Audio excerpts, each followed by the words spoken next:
많은 목사님들이 이스라엘의 성지 순례를 다녀옵니다. 제가 아는 목사님들 중에도 그런 목사님들이 꽤 많아요. 그래서 이 목사님도 이스라엘로 성지 순례를 해서 이제 팔레스틴 지역을 거닐고 있었습니다. 한낮에 거닐고 있었어요. 땅에는 뜨거운 열기가 피어오르고 또 머리 위에 태양은 정말 불덩어리가 내리는 것처럼 뜨거웠다고 합니다. 너무너무 덥고 또 갈증도 나고 해서 힘들어하고 있는데 현지인 안내인이 한 곳을 가리키면서 말합니다. 저기 보입니까? 옛 우물 자리입니다. 아주 오래전에 한 사람의 인생이 여기에서 완전히 뒤집혔었죠.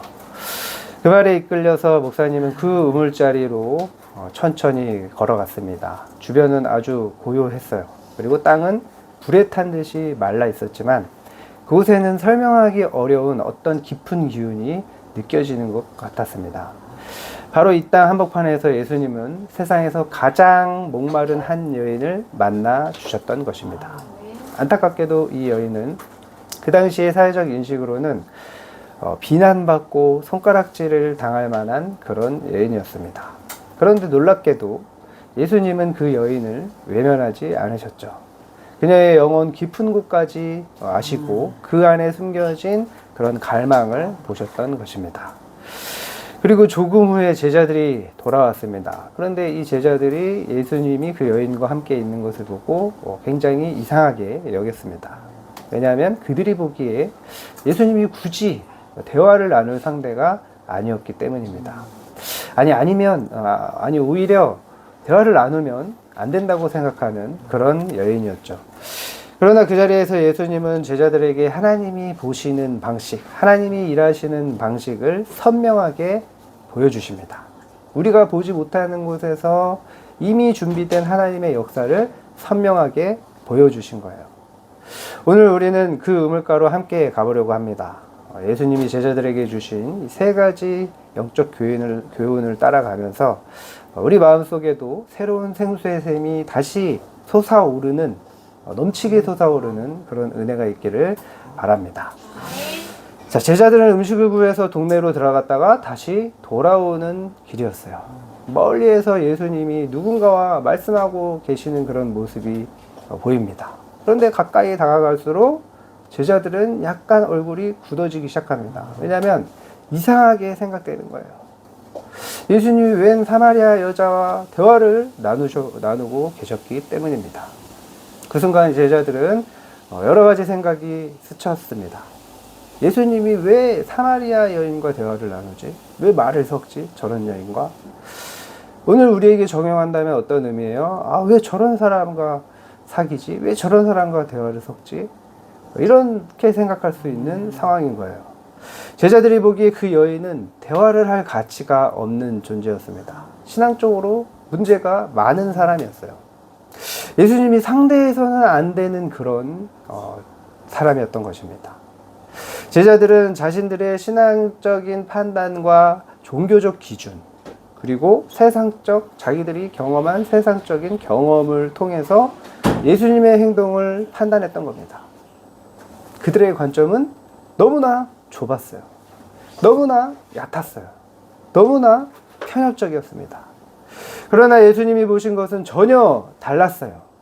제자들은 이 여인과는 대화하면 안 된다, 이렇게 생각을 했지만, 그렇게 봤지만 예수님은 이 여인을 통해서 수많은 영혼이 살아날 수 있다, 수많은 영혼을 살릴 수 있다, 이렇게 보신 것입니다. 제자들이 하찮게 여기고 배척해야 된다고 생각한 사람이 사마리아 마을 전체를 변화시키는, 그 수가성 마을 전체를 변화시키는 사마리아 최초의 복음 전도자가 됐습니다. 이것이 반전이에요. 이것이 은혜입니다. 이것이 하나님의 시선이에요. 하나님의 시선.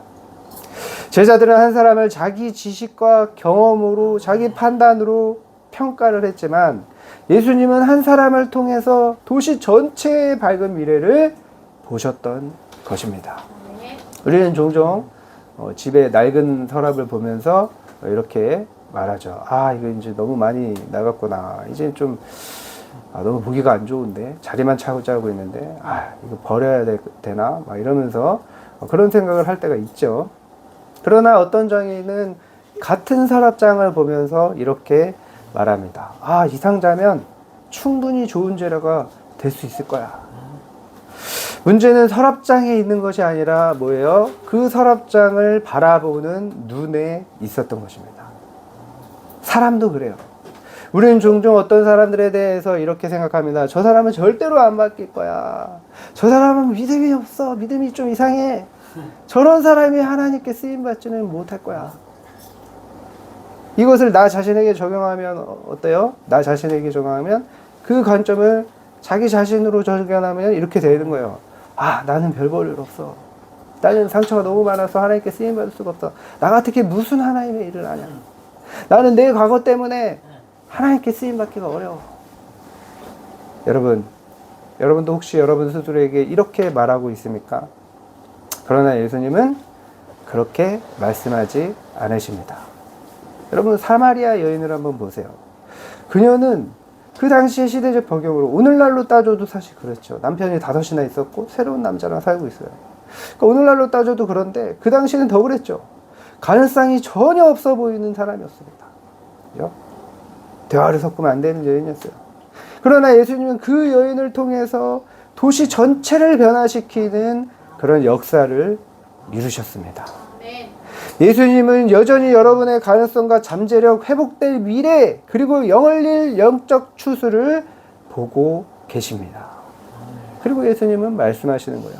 너는 사람의 외적으로 보이는 것만 보고 판단하지만, 네 경험을 가지고 판단을 하지만, 나는 사람의 마음과 그 가능성을 본다.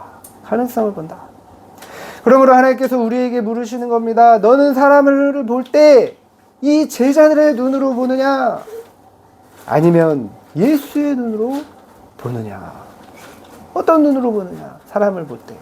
네가 경험한 거, 네가 너의 지식으로, 너의 생각으로 사람을 평가하고 판단하고 그냥 배척해버리냐? 아니면 예수의 눈으로 가능성을 보고 하나님이 역사하실 그 일들을 바라보느냐? C.S. 루이스는 말했습니다. 우리는 보통 사람을 대하는 것이 아니다. 보통 사람을 대하는 것이 아니다. 모든 사람은 영원한 존재다. 당신이 만나는 모든 사람은 장차 놀라운 영광의 존재가 된다. 예수님은 사마리아 여인을 문제 많은 여인이 아니라 영광으로 변화될 사람으로 보신 것입니다. 그러므로 우리도 사람을 부정적으로 평가하고 판단하는 그 눈을, 그 시각을, 그 생각을 버려야 되는 거예요. 사람을 세우는 눈으로 가져야 되는 것입니다. 하나님이 보시는 눈을 가져야 되는 거예요. 영광의 가능성을 보는 눈을 가져야 되는 것입니다. 우리가 사마리아 여인 같은 사람을 보고 저런 사람과 말을 섞을 필요가 없어. 저런 사람은 상대를 하면 안 돼. 피해야 돼. 라고 생각할 수 있습니다. 그러나 예수님은 그 여인을 통해서 그 마을 전체를 변화시키는 복음의 문을 여셨어요. 이것이 본문이 오늘 우리에게 가르쳐주는 첫 번째 교훈입니다. 사람의 시선과 하나님의 시선은 다르다. 사람의 시선과 하나님의 시선은 다르다. 하나님의 시선을 배워라, 닮아라. 그렇습니다. 사람의 시선보다 하나님의 시선이 더 크죠. 사람의 판단보다 하나님의 계획이 더 깊고 완벽합니다. 사람의 기준보다 하나님의 가능성이 더 넓은 거예요. 예수님은 오늘도 우리에게 이렇게 말씀하십니다. 내가 보는 눈으로 봐라. 나는 한 사람을 통해서 도시를, 가정을, 세대를 변화시킨다.